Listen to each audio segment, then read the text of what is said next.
सत श्री अकाल जी। एक बार फिर से आपका स्वागत है एक सेशन में जहां पे हम बात करते हैं एक कॉलेज से, एक कॉलेज के रिप्रेजेंटेटिव से और उस कंट्री से जुड़े हुए हर एक फैक्ट की, जहां से आपको सही जानकारी मिल सके और आप ओवरसीज में पढ़ने का जो अपना सपना है उसे साकार कर सके। इसी सीरीज में आज हम बात करेंगे स्टडी इन फ्रांस की। और जो फ्रांस से कॉलेज है, आज हमारे साथ लाइव होंगे मिस्टर नितिन, जो रिप्रेजेंट करते हैं आईडी रैक कॉलेज को। आईडी रैक कॉलेज एक फ्रांस का कॉलेज है, लेकिन इस कॉलेज का जो कैंपस है वो इंडिया में भी है। तो आज हम दोनों कैंपसेस की बात करेंगे, आईडी रैक कॉलेज की बात करेंगे, स्टडी इन फ्रांस की बात करेंगे और नितिन सर से कंप्लीट इंफॉर्मेशन लेंगे कॉलेज के बारे में, ताकि जितने भी आपके डाउट्स हैं वो क्लियर हो सकें और आप अपना फ्रांस में पढ़ने का सपना साकार कर सकें। सो नितिन सर, इस लाइव ब्रॉडकास्ट में आपका बहुत बहुत स्वागत है। हमारे साथ जुड़ने के लिए सर बहुत बहुत धन्यवाद। सत श्री अकाल and thank you so much. जी, तो नितिन सर, सबसे पहले शुरू करते हैं स्टडी इन फ्रांस। बहुत सारे स्टूडेंट्स ऐसे होते हैं जो जानना चाहते हैं कि फ्रांस में ऐसा क्या है कि उन्हें अपनी स्टडी जो है वो फ्रांस में कंप्लीट करनी चाहिए। तो मैं चाहूंगा कि सबसे पहले आप स्टडी इन फ्रांस की जो बातें हैं वो बताएं और उसके बाद हम बात करेंगे आईडी रैक उसके दोनों कैंपसेस की। जी बिल्कुल बिल्कुल। अब पहले तो मैं ये बताना चाहूँगा कि जब इंडिया में कोई भी स्टूडेंट बाहर पढ़ने जाने के लिए सोचते हैं, अब्रॉड पढ़ाई करने के लिए सोचते हैं, इंटरनेशनल एजुकेशन के बारे में सोचते हैं, तो यूजुअली उनके दिमाग में कुछ डेस्टिनेशंस आते हैं। मेजरली सोचते हैं Canada, US, UK, Australia, New Zealand, क्योंकि ये हमने सुना हुआ है बहुत सारा इन कंट्रीज़ के बारे में और यहाँ पे अंग्रेज़ी बोली जाती है। सो इंग्लिश हमको आती है एज इंडियंस, पूरी तरीके से फ्लुएंटली नहीं भी बात कर पाए तो समझ में आती है। सो हमको थोड़ा कंफर्ट लेवल लगता है, तो इस वजह से हम और कोई डेस्टिनेशन सोचते नहीं हैं ज़्यादा। But recently people have started exploring quite a lot of other options. जैसे अभी यूरोप में पहले ब्रिटेन था, यूके, इंग्लैंड जाते थे लोग, but now UK is not a part of Europe anymore. अब यूरोप में अगर देखा जाए तो फ्रांस एक बहुत बड़ी इकोनॉमी है and it is one of the most powerful countries in Europe. और फ्रांस में अपॉर्चुनिटीज़ इतनी ज़्यादा हैं जो एक्सप्लोर की नहीं गई हैं। तो जब कोई अपॉर्चुनिटी एक्सप्लोर नहीं की जाती है तो उसका मतलब यह है कि हमारे पास अभी भी वो अपॉर्चुनिटीज़ अवेलेबल हैं। So first thing is that. The second thing is जो फ्रांस में स्टडी का कल्चर है, जो क्वालिटी है एजुकेशन की, वो इतनी अच्छी है कि हम जिन डेस्टिनेशंस की हमने अभी बात की, यूएस हो गया, कनाडा हो गया और बाकी यूके भी हो गया जो फ्रांस से नज़दीक ही है, वहाँ से भी लोग फ्रांस में आते हैं पढ़ने के लिए। क्यों आएंगे ये लोग वहाँ अपनी कंट्रीज छोड़ के? जिस डेस्टिनेशन में हम जाना चाहते हैं वहाँ से वो लोग फ्रांस आते हैं पढ़ने के लिए। The major reason is France is considered to be one of the best education providers, one of the oldest cultures, और उनका हिस्ट्री भी बहुत रिच है। तो education wise France is considered as the 5th most preferred study abroad destination, जो fact हमें पता नहीं है एज इंडियन स्टूडेंट्स। बट अभी हम देखें तो काफ़ी नंबर्स बढ़ रहे हैं स्टूडेंट्स के फ्रांस जाने के लिए। वहाँ का availability, the government is very supportive. Indian और फ्रेंच गवर्नमेंट में जो रिलेशन हैं उस वजह से जो स्टूडेंट्स को बेनिफिट्स होते हैं उस बारे में भी मैं बात करना चाहूँगा। मोस्टली बहुत सारे कंट्रीज़ में जब स्टूडेंट्स जाते हैं पढ़ने के लिए तो वहाँ पे आपका पढ़ाई होने के बाद या तो आपको वापस आना होता है अगर तुरंत जॉब नहीं मिलती है, वर्क परमिट, वर्क वीज़ा नहीं होता है तो, या तो किसी कंट्रीज़ में आपको 1 साल के लिए आपको स्टडी वीज़ा मिल जाता है। But for Indian students the French government gives us 2 years of post study visa, जो बहुत आसानी से मिल जाता है। एक वो बेनिफिट और हो गया। प्लस आपको अगर आप फॉर एग्जांपल यूएस जाते हैं तो on the basis of the visa that you get, you are limited to one particular country. एक यूएस में आप स्टडी कंप्लीट करते हैं और यूएस में सीमित होते हैं आप जॉब ढूंढने के लिए। But when you choose France, आपको 26 कंट्रीज़ का एक्सेस मिलता है, क्योंकि जो वीज़ा हम प्रोवाइड करते हैं स्टूडेंट्स के लिए it is a Schengen visa, जहाँ पे आपको ना ही सिर्फ France but you get access to 25 more countries, so including France 26 countries हो जाती हैं। तो इसका मतलब ये है कि आप पढ़ाई के दौरान या पढ़ाई के बाद जो आपको 2 साल का पोस्ट स्टडी वीज़ा मिलता है, इस दौरान आप इन 26 कंट्रीज़ में से कहीं पे भी जा सकते हैं, घूमने के लिए भी जा सकते हैं, आप आपकी अपॉर्चुनिटीज़ देख सकते हैं। से फॉर एग्ज़ाम्पल मैं फ्रांस गया हूँ पढ़ने के लिए और वीकेंड में छुट्टी में वहाँ पे कनेक्टिविटी इतनी अच्छी है कि मैं जर्मनी जाके आया। I went to Spain, I been to Italy, I went to Switzerland. तो मैंने बहुत सारी जगहें एक्सप्लोर की और मैंने सोचा कि ओके, मेरा पढ़ाई होने के बाद I feel Italy is a good place where I can get an opportunity for myself. तो मैं सिर्फ फ्रांस में सीमित नहीं रह जाता हूँ, मेरी पढ़ाई पूरी करते ही मैं इटली जाके जॉब ढूंढ सकता हूँ। वो वीज़ा आपको उतना फ्रीडम देता है कि बिना किसी और एक्स्ट्रा डॉक्यूमेंटेशन के आप इन 25 कंट्रीज़ में भी जाके सेटल हो सकते हैं। आप आपकी पढ़ाई पूरी करके जॉब ढूंढ सकते हैं एंड ऑब्वियसली आपका जॉब जब मिल जाता है तो ये 2 साल का वीज़ा आप और एक्सटेंड कर सकते हैं और ये वीज़ा एक्सटेंड करने का प्रोसेस भी काफ़ी आसान है when it comes to France.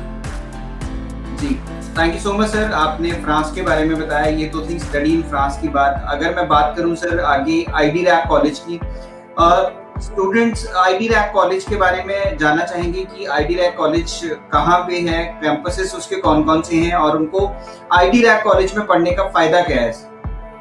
बिल्कुल, बिल्कुल। अभी name of the institute is spelled IDRAC, so we pronounce it as IDRAC Business School. ये फ्रांस का इंस्टीट्यूट है and it is a French business school. तो यहाँ पे हमारे सारे जो कोर्सेज होते हैं वो बिजनेस और मैनेजमेंट से रिलेटेड कोर्सेज हैं। मास्टर्स बोलिए या फिर बैचलर्स का कोर्स बोलिए, सारे मैनेजमेंट और बिजनेस से रिलेटेड कोर्सेज हैं। सो इदराक की मैं थोड़ी सी हिस्ट्री बताना चाहूँगा। इदराक वॉज एस्टैब्लिश्ड इन 1965। सो 1965 से लेके अभी तक हम अगर कैलकुलेट करते हैं, it's almost more than 55 years of existence of IDRAC in France. अब इतने साल से जो इंस्टीट्यूट चला आ रहा है वो भी यूरोपियन कंट्री में, फ्रांस में, जहाँ पे बहुत स्ट्रिक्ट लॉज होते हैं एजुकेशन को लेके। अगर आप एक पर्टिकुलर लॉ या नॉर्म्स फॉलो नहीं करते हैं, एक क्वालिटी नहीं देते हैं, तो आपका survival in education industry is not possible. तो 55 साल से जब ज़्यादा हो गया है इदराक के एग्जिस्टेंस को इन France, so that proves quite a lot about the quality of education that you get. So that is something that we are very proud of. हम उस चीज़ का गारंटी दे सकते हैं कि आपको जो एजुकेशन मिलती है वो वर्ल्ड क्लास है, प्लस जो डिग्री मिलती है आपको that is globally recognised. And जैसे हमने पहले बात की कि 26 कंट्रीज़ जो हैं यूरोपियन यूनियन में, वो शेंजन वीज़ा के थ्रू आपको मिलती हैं। तो सारे कंट्रीज़ में आपकी डिग्री वैलिड है। After that you can go to any other country if you want to. Say for example किसी को कंप्लीट करके कोर्स यूएस जाना है, आपकी डिग्री वहाँ पे भी वैलिड होगी। It's a global degree. So जो हमारा इंस्टीट्यूट हमने सेटअप किया है पुणे में, इदराक के कैंपसेस 9 कैंपसेस हैं फ्रांस में, जो बड़े बड़े सिटीज़ हैं, मेट्रोपोलिसेस ऑफ फ्रांस। वहाँ पे 9 सिटीज़ में इदराक का एग्जिस्टेंस है। IDRAC apart from France in the European Union itself बाकी कंट्रीज़ में भी हमारे कैंपसेस हैं। और अगर यूरोप से बाहर आएँ तो एशिया में एक कैंपस है इंडिया में, जो पुणे में है। सो हमारा जो कैंपस है it is not affiliated with any of the universities in India. It is a direct campus. It's not a franchisee, it's a direct campus of Idrak Business School. So that is one of the major benefits कि एक franchise system अपनाते हुए हमने सीधा एक branch open किया है। तो इसका मैं सबसे मेजर बेनिफिट बताना चाहूँगा। एक स्टूडेंट अगर फ्रांस जाता है या किसी भी कंट्री में जाता है पढ़ने के लिए, मास्टर्स का course usually is going to be for 2 years, तो 2 साल का रहने का खर्चा और फीस दूसरे देश में बिकम्स अ लिटिल हायर, तो ज़्यादा आपको पैसे खर्च करने पड़ते हैं। Similarly if you take admission through the India campus, IDRAC India campus, for example masters का कोर्स हम ले लेते हैं। मास्टर्स में हमारे पास 3 मेजर कोर्सेज हैं। One is wine industry management, जो एक बहुत ही यूनिक कोर्स है। मास्टर्स लेवल पे आपको ये कोर्स कहीं पे भी नहीं मिलेगा, इंडिया में ये कोर्स आपको मिलेगा ही नहीं। इसीलिए मेजरली हमारा सबसे हाईएस्ट सेलिंग कोर्स है वाइन इंडस्ट्री मैनेजमेंट। अब एक एग्जांपल के तौर पर हम वाइन इंडस्ट्री मैनेजमेंट के कोर्स को लेके आगे डिस्कस करते हैं। मेजरली हमारे पास आते हैं होटल मैनेजमेंट या हॉस्पिटैलिटी मैनेजमेंट स्टूडेंट्स जो ऑप्ट करते हैं wine industry management. Now in this case if a student is opting for this particular course, ये स्टूडेंट पहला साल इंडिया में कंप्लीट करेंगे और ये पहला साल जो है ये हम उस कोर्स को कंप्लीट करते हैं 4 से 5 महीने में। अब ये कैसे होता है कि आपको कोर्स में क्रेडिट्स मिलते हैं। यूरोपियन सिस्टम में आसानी होने के लिए क्रेडिट सिस्टम का यूज़ किया जाता है। Per year you get 60 credits. तो आपका ये overall course is 120 ECTS credits worth of course. तो उसका हाफ इज 60 ECTS क्रेडिट्स। वो कंप्लीट करने के लिए आपको 600 आवर्स यूज़ करने होते हैं। अब यही आप फ्रांस से कोर्स को करते हैं तो आपको पर डे 3 आवर्स के क्लासेस होते हैं और वो लोग हफ्ते में 5 दिन सिखाते हैं। What we do is we have classes for 6 days a week from Monday to Saturday and 6 hours a day।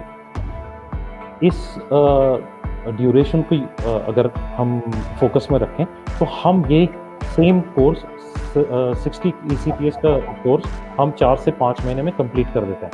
So the 6th month is utilised for the visa processing और 6ठा महीना जैसे ही खत्म हो जाता है तो the student flies to France for the second year. So basically for a 2 years master course, it's a full master's course। उसके लिए 4 से 6 महीने आप इंडिया में पुणे कैंपस में स्पेंड करते हैं और 1 साल आप फ्रांस में स्पेंड करते हैं। So this is quite beneficial. आपका 1 साल फ्रांस में रहने का खर्चा जो है वो बच जाता है, which is almost around 6 to 8 lakh rupees वो आप सेव करते हैं। प्लस मास्टर्स का कोई भी कोर्स अगर आप फ्रांस में देखते हैं so it is approximately 27,000 euros। और वही कोर्स इंडिया के थ्रू आप लेते हैं तो इट इज 17,500 euros, जहाँ पे आप ऑलमोस्ट अराउंड 10,000 euros की बचत कर लेते हैं। ओवरऑल आपका saving is almost around 40% of the entire cost which is around 18 lakhs, which is a huge saving. तो ये सबसे बड़ा बेनिफिट है। जी, thank you so much sir. आपने जो पूरा पाथवे है इंडिया से लेके फ्रांस तक का समझाया। सर इससे जुड़ा हुआ सवाल है, बहुत सारे स्टूडेंट हैं जो इस डाउट में आते हैं कि अगर उन्होंने आधा जो प्रोग्राम है वो इंडिया में पूरा किया है और उसके बाद वो फ्रांस जाते हैं तो पहला तो उनका जो सबसे बड़ा डाउट होता है वो वीजा को लेके होता है कि उनका वीजा कैसे प्रोसेस होगा। और इसके बाद जो दूसरा जुड़ा हुआ सवाल और उनके माइंड में होता है वो ये होता है कि स्टडी अगर वो फ्रांस में जाके सिर्फ 1 साल की कंप्लीट करेंगे तो क्या जो उन्हें जॉब ढूंढने के लिए पोस्ट स्टडी वर्क राइट्स हैं या जो पोस्ट स्टडी वर्क वीजा है वो उन्हें मिलेगा या नहीं मिलेगा। तो इन 2 पॉइंट्स पे मैं आपकी क्लैरिटी चाहूंगा सर। बिल्कुल। अब पहला जो सवाल है आपका कि वीज़ा प्रोसेसिंग कैसे होगा और बहुत सारे स्टूडेंट्स हमको भी पूछते हैं कि सर वीज़ा प्रोसेस हो जाएगा या वीज़ा हमारा अप्रूव हो जाएगा ना। पहली बात तो हमारा जो प्रोसेस शुरू होता है एडमिशन का वो होता है आपकी एप्लीकेशन से। सो जैसे ही स्टूडेंट अप्लाई करता है उसके हम लोग डॉक्यूमेंट्स मंगा लेते हैं। वो एप्लीकेशन के बेसिस पे डॉक्यूमेंट्स एक बार आने के बाद we verify those documents first. और हमारे इतने अभी 4 से 5 बैचेस पहले ही जा चुके हैं। So we have a very clear idea looking at the documents कि किसके वीज़ा प्रोसेस हो जाएंगे without any issues. So on the basis of that we have a check and then we have 2 rounds of interview। तो student के जो 2 round interview में होते हैं, एक होता है फ्रेंच कैंपस से, फ्रांस के कैंपस से होता है और एक होता है इंडिया कैंपस से। सो ये इंटरव्यू के दौरान कुछ सवाल हम स्टूडेंट से ऐसे भी पूछते हैं जिसके थ्रू हमको और क्लैरिटी आ जाए कि उनका वीज़ा प्रोसेसिंग कैसा होगा। इन केस किसी का वीज़ा रिजेक्ट हुआ है कभी पहले या किसी ने कभी वीज़ा अप्लाई ही नहीं किया है, they've not been to any other country ever। So on the basis of that we get a fair idea of visa processing कितना स्मूथ होगा। उसके बेसिस पे ही ऑफर लेटर भेजा जाता है स्टूडेंट्स को। सो स्टूडेंट सेलेक्ट हो गया, 4 से 6 महीने कर लिए यहाँ पे, उसके बाद वीज़ा प्रोसेसिंग शुरू होता है। अब वीज़ा प्रोसेसिंग के दौरान हम उनको ट्रेनिंग देते हैं कि वीज़ा का इंटरव्यू कैसे देना चाहिए। और कैंपस फ्रांस जो वीज़ा प्रोसेसिंग में बहुत क्रूशल रोल प्ले करते हैं, वो हमारे साथ बहुत they have a very important role to play. They train our students कि वीज़ा प्रोसेसिंग में क्या बोलना है, कैसे बोलना है, इंटरव्यूज़ कैसे हैंडल करने चाहिए। So that makes it much more simpler. And the biggest and the most important benefit of your visa getting processed is कि आपने पहले ही 2 साल के कोर्स में 1 साल इंडिया में कंप्लीट कर लिया, मतलब आधा कोर्स आपका पूरा हो चुका है। आप बचे हुए कोर्स की फीस सारी पे कर चुके हो और आप सिर्फ वो कोर्स कंप्लीट करने के लिए, बस 1 साल और बचा हुआ है आपका कंप्लीट करने के लिए जब आप जा रहे हो, तो आपका प्रोफाइल इतना स्ट्रांग हो जाता है। इट गिव्स जो वीज़ा इंटरव्यू ले रहे हैं वो आपका प्रोफाइल देख के ये जान लेते हैं कि ये इस कैंडिडेट का बहुत ज़्यादा इंटरेस्ट है ये कोर्स कंप्लीट करने में। He is very sincere and he wants to complete the course and which is why they have applied for the visa. तो ये इतना स्ट्रांग हो जाता है कि आपके रिजेक्शन की पॉसिबिलिटी ऑलमोस्ट नील हो जाती है। इसीलिए हमारा visa success rate is nearly 100%। It's almost around 99.9%। हम लोग वो प्राउडली बोलते हैं। तो वीज़ा प्रोसेसिंग में दिक्कत आने के चांसेस नहीं के बराबर है। जी। और सर इसके बाद जब बच्चा फ्रांस में जाके वो 1 साल कंप्लीट करेगा तो क्या उसे 1 साल के बाद वहाँ पे कितना स्टे बैक मिलेगा? वहाँ पे बच्चा कितनी ड्यूरेशन रह के अपनी जो जॉब्स हैं वो ढूंढ सकता है, या उसके लिए स्टडी के बाद का क्या पाथ रहेगा बेसिकली, अगर मैं सीधे शब्दों में जानना चाहूँ? बिल्कुल, बिल्कुल। अब इसमें ये बात है कि वो 1 साल का कोर्स हम लोग 1 साल के लिए जा रहे हैं फ्रांस ख़त्म करने के लिए कोर्स, बट आपका जो डिग्री है वो 2 साल का मिलता है आपको फुल मास्टर्स का। अब जैसे मैंने आपको शुरू में बताया कि ये एक ब्रांच है इदराक की, so this is also considered the first year is also considered as you completed the degree through the French institute. तो आपको 2 साल का कोर्स कंप्लीट किया हुआ माना जाता है, पहली बात। एंड आपको on the basis of completing this particular degree, आपका जो मास्टर्स कोर्स है उसके बेसिस पे आपको 2 साल का work study post study visa मिलता है। अब ये काफ़ी लंबा ड्यूरेशन है कि आप इसमें जॉब ढूंढ के आप सेटल हो सकें उस कंट्री में, या तो जैसे हमने शुरू में डिस्कस किया कि और 25 कंट्रीज भी आपके लिए ओपन है। आप किसी भी कंट्री में out of these 26 country you can choose any country that you are comfortable with, that you can find opportunities in to settle. तो 2 साल का duration is quite a lot, plus इसमें असिस्टेंस जो है, अब इंडियन स्टूडेंट्स को बहुत सारा क्वेरीज होते हैं कि हमारा एम्प्लॉयमेंट अपॉर्चुनिटीज़ कैसी मिलेगी। अब employment opportunities is slightly different in the European countries, specially in France. वहाँ पे जो कंपनीज हैं उनकी रिक्वायरमेंट्स वो उनके अफिलिएटेड कॉलेजेस को भेजती हैं। हमारे जो अफिलिएशंस हैं कॉलेजेस के साथ, that is a very long list. So ये सारी कंपनीज उनकी रिक्वायरमेंट वो कॉलेजेस को भेजती हैं। उनके यहाँ पे स्किल सेट का रिक्वायरमेंट होता है, नॉट अ डेजिग्नेशन। वो स्किल सेट के हिसाब से वो रिक्वायरमेंट भेजती हैं। As per that colleges inform the students कि ये वैकेंसीज आई हैं इस पर्टिकुलर कंपनी में आपके स्किल सेट को लेके। So accordingly the candidate will apply in that particular company through the reference of the college. तो उनका प्रोफाइल और स्ट्रॉन्ग हो जाता है कि एक कॉलेज ने आपको रेफर किया है। तो ऐसे होता है एम्प्लॉयमेंट अपॉर्चुनिटीज़ के प्रोसेस ऐसे शुरू होते हैं। यहाँ पे इंडिया में जैसे कैंपस इंटरव्यूज़ होते हैं वैसे नहीं वहाँ पे कंडक्ट किया जाता है। बट आपको, अगर आपने आपका कोर्स पूरी तरीके से बहुत ईमानदारी से विद सारे लेक्चर्स अटेंड करते हुए, सारे प्रोजेक्ट्स, प्रैक्टिकल्स, सारे असाइनमेंट्स पूरे किए हैं, और मेजरली आपका जो 1 साल वहाँ पे होता है फ्रांस का, उसके लास्ट 6 मंथ्स होते हैं आपके इंटर्नशिप के, which is usually not paid for a lot of countries, but हमारा जो internship program है, it's a paid internship. You get paid pretty well even as an intern. So आपका career वहीं से शुरू हो जाता है।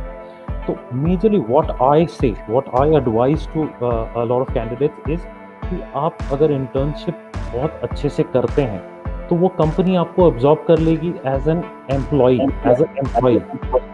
तो आपको उसके बाद आपकी जॉब ढूंढने का झंझट भी नहीं बचता है। You don't even have to apply. अगर आप इंटर्नशिप ईमानदारी से करते हैं, उसमें सारा कुछ you put in all the effort, अपने जो स्किल्स सीखे हैं सारे यूटिलाइज करो, तो आपका इंटर्नशिप से ही आपका करियर शुरू हो जाएगा। So this is how your pathway starts after you complete 6 months in France. आपका वहीं से आपका करियर शुरू होता है. Right, thank you so much Nitin sir. आपने आज स्टडी इन फ्रांस की बात की, आपने बात की आइडिया कॉलेज की, आप कैसे एक बच्चा इंडिया से लेके फ्रांस तक जा सकता है और फ्रांस में पढ़ने के बाद कैसे अपना करियर वहां पे सेटल कर सकता है. आपने टाइम निकाला, हमारे साथ जुड़े और आपने इन सारी बातों पे पूरी कंप्लीट इन्फॉर्मेशन हमारे साथ शेयर की. इसके लिए सर आपको बहुत बहुत धन्यवाद. कोशिश करेंगे आगे भी आपसे ऐसे ही हम डिस्कशंस में जुड़े और स्टूडेंट्स तक कॉलेज से जुड़ी हुई हर एक चीज को हम पहुंचाएं. तो इसके लिए सर आपका बहुत बहुत धन्यवाद, टाइम निकालने के लिए, हमारे साथ जुड़ने के लिए और स्टूडेंट्स को इतनी बेहतर जानकारी देने के लिए बहुत बहुत धन्यवाद sir. Thank you so much. तो स्टूडेंट्स, आज हमने बात की स्टडी इन फ्रांस की. And if you want to apply in France so contact Western Overseas और आप हमारी टीम को कॉल कर सकते हैं 9115017017 या फिर आप हमें ईमेल कर सकते हैं apply@western-overseas.com पे. अगर आपका भी कोई सवाल है स्टडी इन फ्रांस से जुड़ा हुआ, अगर आप फ्रांस में अप्लाई करना चाहते हैं तो कॉल कीजिए, आपको कंप्लीट इन्फॉर्मेशन दी जाएगी और आपके हर एक प्रॉब्लम की जो है वो उसे सोल्यूशन दिया जाएगा ताकि आपके जो विदेश में पढ़ने का सपना है वो साकार हो सके. फिलहाल आप हमारे से जुड़े, आपका बहुत बहुत धन्यवाद. सत श्री अकाल.